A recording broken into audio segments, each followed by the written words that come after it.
प्रभु के वचन सुनकर सब प्रेम और आनंद में मग्न हो गए। इस प्रकार पल पल में उन्हें नए नए सुख उत्पन्न हो रहे हैं।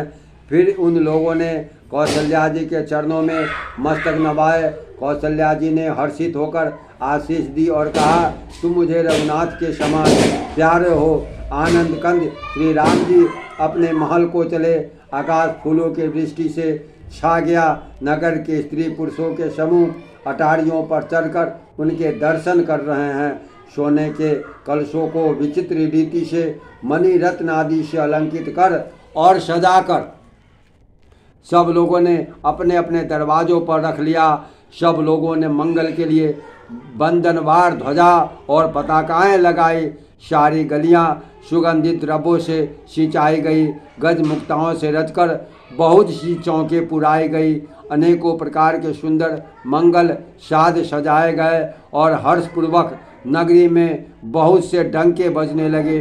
स्त्रियां जहां तहां निछावर कर रही है और हृदय में हर्षित होकर आशीर्वाद देती है। बहुत सी सौभाग्यवती स्त्रियां सोने के थाल में अनेकों प्रकार की आरती सजाकर मंगल गान कर रही है। वे दुखों को हरने वाले और सूर्य रूपी कमल वन के प्रफुल्लित करने वाले सूर्य श्री राम जी की आरती कर रहे हैं। नगर की शोभा संपत्ति और कल्याण का वेद शेष जी और सरस्वती जी वर्णन करते हैं, परंतु ये भी यह चरित्र देखकर ठगे से ठगे रह जाते हैं। श्री शिव जी कहते हैं, हे उमा, तब भला मनुष्य उनके गुणों को कैसे कह सकते हैं। स्त्रियां कुमुदनी अयोध्या सरोवर है और श्री रघुनाथ जी का विरह सूर्य है। इस विरह सूर्य के ताप से वे मुरझा गई थी। अब उस विरह रूपी सूर्य के अस्त होने पर श्री राम रूपी पूर्ण चंद्र को निरख कर वे खिल उठी।